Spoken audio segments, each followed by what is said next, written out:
का ये सबसे बड़ी खबर हो सकता है आप लोग के लिए, क्योंकि यहाँ पे जो है आपका मुख्यमंत्री मैया सम्मान योजना में बहुत बड़ी बदलाव किया गया है और सारे नियम को यहाँ पे बदल दिया गया है।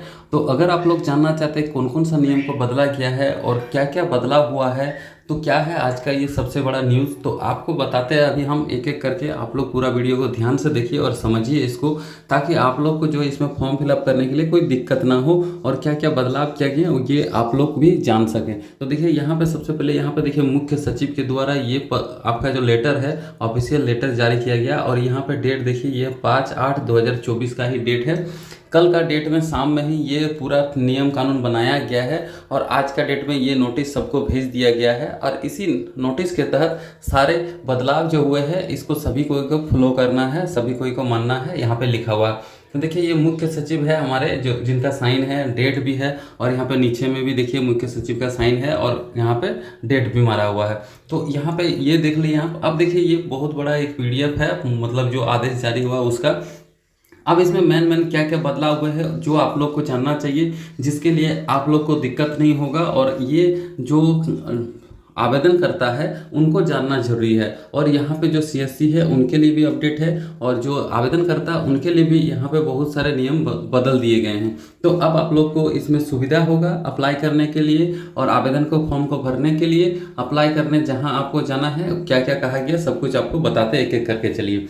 तो देखिए यहाँ पे क्या बताया गया है, यहाँ पे दिनांक 5/8/2024 को मुख्य सचिव झारखंड की अध्यक्षता में झारखंड मुख्यमंत्री मैया सम्मान योजना के क्रियान्वयन से संबंधित समीक्षा बैठक की कार्यवाही, यानी कि झारखंड मुख्यमंत्री मैया सम्मान योजना के लिए एक यहाँ पे कार्यकारी बैठक का गठन किया गया था। जो भी हमारे झारखंड के मुख्य सचिव है उनके अध्यक्षता में ये मीटिंग किया गया था। अब उसमें देखिए क्या क्या बदलाव किए गए हैं ये आपको बताया जा रहा है और इसमें कौन कौन उपस्थित है ये भी यहाँ आपका लिखा हुआ है। देखिए यहाँ पे कौन कौन उपस्थित है, ये आप लोग को जरूरी नहीं है लेकिन यहाँ पे आप देख सकते हैं इस मीटिंग में कौन कौन उपस्थित थे। यहाँ पे जो मुख्य सचिव थे, उसके बाद सीएससी वाले जो जिन सीएससी निदेशक जो है प्रबंधक निदेशक वो भी यहाँ पे मौजूद थे। उसके बाद यूआईडी का भी हेड यहाँ मौजूद थे। उसके बाद आपका सीएससी का जो स्टेट हेड होता है वो भी इसमें मौजूद थे और एनआईसी के प्रतिनिधि भी यहाँ पे मौजूद थे। मतलब कि इसमें देखिए जैसे कि अगर आप लोग अप्लाई करने जाते हैं उसके बाद जो ऑनलाइन कराया जाता है उस टाइम में आपका फिंगरप्रिंट लिया जाता है। तो फिंगरप्रिंट कहाँ से लिया जाता है, उसको कहता है आधार ऑथेंटिकेशन, जिससे आपका सारा डाटा निकल के आ जाता है। तो ये यूआईडी के तहत होता है। तो यूआईडी को भी इसमें शामिल किया गया था क्योंकि बायोमेट्रिक लिया जाता है उस टाइम में, सारा डाटा उसी से लिया जाता है। तो यूआईडी को भी उसमें शामिल करना जरूरी है क्योंकि सर्वर अगर उनका भी बिजी रहेगा तो यहाँ पे फॉर्म फिलअप नहीं होगा क्योंकि डाटा उसमें मैच नहीं होगा, डाटा फील्ड बताएगा, इसीलिए उनका भी जरूरी था इसमें। उसके बाद सीएससी के बाद सर्वर अगर डाउन रहेगा तो यहाँ पे उसके ऑफलाइन नहीं, मतलब ऑनलाइन नहीं होगा, यहाँ पे अप्लाई करने में दिक्कत होगा। तो इसीलिए सभी को लेके यहाँ पे मीटिंग किया गया था और मीटिंग में क्या क्या बदलाव किया गया ये यहाँ पे ये डिटेल से बताया गया है। तो देखिए यहाँ पे आपको दिखाते हैं क्या क्या इसमें बदलाव किया गया है। चलिए यहाँ पे आपको एक एक करके हम दिखाते हैं क्या क्या बदलाव किया गया है। तो आइए सबसे पहले यहाँ पे देखिए, सब पूरा डिटेल से आपको चलिए समझा देते हैं, पढ़ के दिखा देते हैं, आप लोग आराम से इसको देखिए। देखिए यहाँ पे कहा गया झारखंड मुख्यमंत्री मैया सम्मान योजना के क्रियान्वयन के क्रम में आज दिनांक 5/8/2024 को मुख्य सचिव की अध्यक्षता में सभी जिलों के उपायुक्तों के साथ वीसी के माध्यम से हुए बैठक में योजना के क्रियान्वयन हेतु गत 2 दिनों की प्रगति की समीक्षा के क्रम में पाया गया कि आवेदन पत्रों के प्रविष्ट के दौरान कई समस्याएं उत्पन्न हुई है जिसका त्वरित निराकरण वंचित है, मतलब त्वरित निराकरण करना है। उसके बाद उपायुक्त सरायकेला, खरसवा, गुमला, पलामू, देवघर एवं खूंटी द्वारा आवेदन पत्रों के प्रविष्ट के दौरान आने वाली कठिनाइयों के संबंध में बताया गया है कि आधार ऑथेंटिकेशन के पश्चात दस्तावेजों के अपलोडिंग में आ रही कठिनाइयों को देखते हुए यहाँ पे सरल बनाने की आवश्यकता है। और यहाँ पे गुमला, रांची, खूंटी एवं देवघर उपायुक्त द्वारा पोर्टल के स्लो होने एवं ऑथेंटिकेशन में फेलियर पर चर्चा की गई। मतलब देखिए जब आधार ऑथेंटिकेशन होता है, यानी कि जब आपका आधार नंबर वहाँ पे डाला जाता है ये मैया योजना में, तो उस टाइम में आपको वहाँ पे फिंगरप्रिंट लगता है। फिंगरप्रिंट जब लगता है तो वहाँ पे आधार ऑथेंटिकेशन से आपका सारा डाटा निकल के आ जाता है, जो आपको पहले ही बताएं। उसी में कह रहा है कि इसमें जो है बहुत सारे प्रॉब्लम आ रहा है आधार ऑथेंटिकेशन में, इसीलिए सबका डाटा फेलियर बता रहा है, आधार ऑथेंटिकेशन फेलियर बता रहा है। तो इसका पोर्टल भी स्लो है, ये बताया गया, इसके बारे में जिक्र किया गया वहाँ। उसके बाद देखिए आगे क्या कह रहा है, कह रहा है कि सीएससी के कंट्री हेड की संजय कुमार राकेश द्वारा पोर्टल की समस्या को फ्लैग करते हुए सीएससी को अपने केंद्रों पर काम करने की अनुमति पर जोर दिया गया। यहाँ पे देखिए फिर सीएससी के लिए बड़ी खबर है कि सीएससी वाले जो भी है उनका अब अपना केंद्र में ही आप लोग खुद से अप्लाई कर सकते हैं, ये भी कहा गया है। लेकिन इसमें एक कंडीशन है, क्योंकि सरकार के द्वारा आपके यहाँ जो सेंटर है वहाँ पे कर्मचारी दिया जाएगा जो सारे डॉक्यूमेंट्स को लेके खुद ले जाके ब्लॉक में जमा करेंगे, या फिर आपको भी ले जाके ब्लॉक में जमा करना पड़ेगा। जितना भी आवेदन आएगा सारा आवेदन का हार्ड कॉपी ऑनलाइन आपको कर देना है और हार्ड कॉपी ब्लॉक में जमा करना। देखिए यहाँ पे ये सब चीज़ कहा गया है। उसके बाद मेन मुद्दे पे चलिए हम लोग आते हैं, क्या क्या और बदलाव किया गया उसको देख लेते हैं। तो देखिए यहाँ पे निर्णय लिया गया, क्या क्या निर्णय लिया गया यहाँ पे ये डिटेल से लिखा हुआ। देखिए यहाँ पे निर्णय लिया गया है कि आपका e authentication, CSC authentication, session management आदि की समस्या का त्वरित निदान जैप आईटी द्वारा किया जाए। इस कार्य में सीएससी, यूआईडीआई एवं एनआईसी के प्रतिनिधि से भी सहयोग का अनुरोध किया गया है। उसके बाद आगे फिर क्या क्या बदलाव हुआ देखिए यहाँ पे आगे क्या गया, अपलोड किए जा रहे डॉक्यूमेंट के लोड को कम से कम ख्याल से निबंधित डॉक्यूमेंट को पोर्टल में अपलोड करने की बाध्यता को रिलैक्स कर दिया जाए। यानी कि जो डॉक्यूमेंट्स अपलोड हो रहा था अभी, जैसे Aadhaar card, PAN card, ration card, voter ID card, आपका जितने भी डॉक्यूमेंट्स था सबको स्कैन करके अपलोड करना पड़ता था। तो यहाँ पे इन लोग मीटिंग में बातचीत किए हैं कि जितने भी डॉक्यूमेंट्स को अपलोड करना पड़ता था उसका बाध्यता को खत्म कर दिया जाए। यानी कि जितने भी डॉक्यूमेंट्स अपलोड करना पड़ता था प्रिंट इसको स्कैन करके सीएससी द्वारा, तो उसको अब अपलोड नहीं करना पड़ेगा, इसके लिए भी बात किया गया।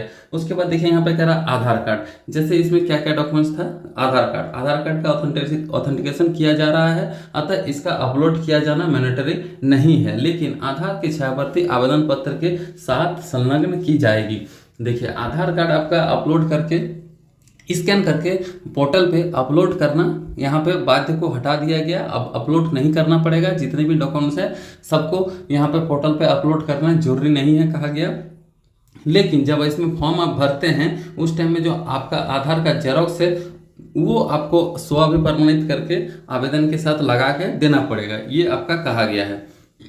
लेकिन ये अपलोड नहीं करना पड़ेगा इसका पोर्टल पे, जैसे झारखंड मैया योजना जो पोर्टल है इस पे अपलोड करना जरूरी नहीं है। जितने भी डॉक्यूमेंट्स है आप सबको अपलोड करना जरूरी नहीं है। अब देखिए आगे कह रहा कि यहाँ पे बैंक पासबुक अपलोड नहीं किया जाएगा, लेकिन इससे ऑनलाइन भरे जाएंगे, इसका छायाप्रति आवेदन के साथ संलग्न किए जाएंगे। जैसे देखिए बैंक पासबुक का भी जो आपका जेरॉक्स है मतलब स्कैन है, इसको स्कैन करके अपलोड नहीं करना पड़ेगा। ये सब इसलिए किया गया क्योंकि जितने भी यहाँ पे डॉक्यूमेंट्स है सबको अपलोड किया जा रहा था। अपलोड करने में बहुत टाइम लगता है, उसमें जो है उसका जो स्टोरेज है उसको भी उसमें चाहिए होता है, तो स्टोरेज खपत होता है और सारे डॉक्यूमेंट्स को अपलोड किया जाता है, उसमें ज़्यादा आपका नेटवर्क बिजी हो जाता है, इसीलिए सारा इस बाध्यता को ख़त्म किया गया है। तो बोल रहा बैंक पासबुक का आपका जेरॉक्स लगेगा आवेदन के साथ, लेकिन इसको अपलोड नहीं किया जाएगा और सारा इसका जितना भी डाटा है मतलब कि बैंक अकाउंट नंबर, नाम, ब्रांच और बैंक का नाम, ये सब आपको ऑनलाइन फिलअप करना पड़ेगा। लेकिन इसको जो स्कैन करके अपलोड करना अब बाध्य को ख़त्म कर दिया गया। अब इसको ऑनलाइन करके मतलब जो भी आपका डाटा देना पड़ेगा, लेकिन स्कैन करके अपलोड नहीं करना पड़ेगा। अब देखिए आगे देखते हैं और क्या कहा। यहाँ पे देखिए फिर क्या होता है कि मतदाता पहचान पत्र अपलोड नहीं किया जाएगा। जैसे मतदाता पहचान पत्र किसको बोलता है, वोटर आईडी, उसको भी अपलोड नहीं किया जाएगा। पोर्टल में एपिक कार्ड नंबर एंट्री किया जाएगा, यानी कि आपका जो आधार कार्ड नंबर, आपका जो है वोटर आईडी कार्ड, इसका नंबर वहाँ पे डाला जाएगा, छायाप्रति आवेदन पत्र के साथ संलग्न किया जाएगा। मतलब आवेदन के पत्र के साथ आपका सारा डॉक्यूमेंट्स लगेगा, लेकिन इसका जो पोर्टल पे इसका स्कैन करके अपलोड नहीं किया जाएगा, लेकिन सारा इसका डाटा जो है वहाँ पे फॉर्म में फिलअप करना पड़ेगा, ऑनलाइन में डालना पड़ेगा। अब देखिए आगे कह रहा है राशन कार्ड अपलोड नहीं किया जाएगा। जैसे आपको बताएं कोई भी अपलोड नहीं किया जाएगा डॉक्यूमेंट्स, लेकिन सभी डॉक्यूमेंट्स आपको साथ में देना पड़ेगा। ऑनलाइन एंट्री में सभी डाटा आपको देना पड़ेगा, लेकिन यहाँ पे छायाप्रति आपको संलग्न करना पड़ेगा और डाटा में सभी जब ऑनलाइन कीजिएगा तो सभी डाटा वहाँ पे ऑनलाइन आपको डालना पड़ेगा, लेकिन इसका डॉक्यूमेंट्स अपलोड नहीं किया जाएगा। उसके बाद आते हैं आगे पैन कार्ड ये भी ऑप्शनल है। पैन कार्ड तो ऑप्शनल है, इसमें आपको पैन कार्ड अगर नहीं है फिर भी आप लोग अप्लाई कर पाइएगा। अगर पैन कार्ड देते हैं तो पैन कार्ड का डाटा जितना भी है ये एंट्री किया जाएगा ऑनलाइन में, और ऑफलाइन में इसका जो आपका जेरॉक्स है वो सबमिट करना पड़ेगा। उसके बाद लाइव फोटोग्राफ, सबसे बड़ा समस्या देखिए यहाँ पे हो रहा था लाइव फोटो। जब आप सीएससी में ऑनलाइन करा रहे थे, सीएससी में ऑनलाइन कराने के टाइम वहाँ पे क्या होता, लाइव फोटो लिया जा रहा था। लाइव फोटो में बहुत मतलब सर्वर जाम हो जाता था एकदम, और सर्वर में बहुत सारा लोड आ जाता था, तो लाइव फोटो लेने में भी आपको दिक्कत हो रहा था। तो इस लाइव फोटो को भी अब हटा दिया गया है। देखिए यहाँ पे क्या कर रहा है, लाइव फोटोग्राफ आधार ऑथेंटिकेशन के साथ ही आधार डाटाबेस से आवेदिका का फोटो पोर्टल पर स्वयं ही आ जाता है, अतः इसे मैंडेटरी नहीं रखा जाएगा। चूंकि यह मंत्रिपरिषद द्वारा पारित संकल्प के अनुरूप है, अतः मंत्रिपरिषद से इसकी अनिवार्यता समाप्त किया जाना आवश्यक है। मतलब ये मंत्रिपरिषद, जो झारखंड का मंत्रिपरिषद है, यहाँ से इसका नियम बनाया गया था कि इसमें जो आधार ऑथेंटिकेशन के टाइम आपका फोटो भी लाइव लिया जाएगा, तो इसको मंत्रिपरिषद द्वारा ही हटाया जा सकता है, ये यहाँ पे लेटर में कहा गया है। तो उन लोग से अनुरोध किया गया कि इसको भी आप लोग मैंडेटरी को हटा दीजिए, जैसे फोटो अपलोड करना नहीं पड़े लाइव फोटो। जैसे आधार फिंगरप्रिंट लगाएगा और आधार से डाटा सारा ले लेगा जो आवेदन करता है उसका, और वहीं से सारा डाटा को लेके वहीं से फोटो को लेके इस फॉर्म को फिलअप किया जाएगा। तो यही यहाँ पे इसमें भी कहा गया। अब देखिए आगे क्या कहा, देखिए चूंकि कैंप पूर्व से ही चल रहे हैं, काफ़ी संख्या में आवेदिका भी कैंप में लगातार आ रही है, अतः मामले की आवश्यकता को आपका दृष्टिपथ रखते हुए सचिव महिला बाल विकास सामाजिक सुरक्षा विभाग द्वारा त्वरित कार्रवाई कर लाइव फोटो अनिवार्यता समाप्त करने के बिंदु पर मंत्रिपरिषद का अनुमोदन प्राप्त किया जाएगा।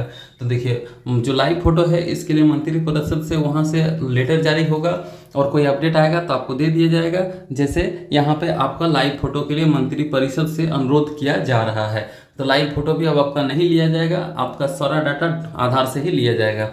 तो और अपडेट जैसे इसमें आ जाता है तो उसको जानने के लिए आप हमारे चैनल के साथ जुड़े रहें, चैनल को सब्सक्राइब कर लीजिए, ताकि जो भी कोई अपडेट आएगा फिर इस रिलेटेड तो सबसे पहले आपको देने का हम प्रयास करते हैं, और आप लोग को इसके अपडेट रखने का प्रयास करते हैं। आप लोग सब्सक्राइब करके रखिएगा तो अपडेट तुरंत आपको मिल जाएगा। तो देखिए उसके बाद आगे देखते हैं क्या है।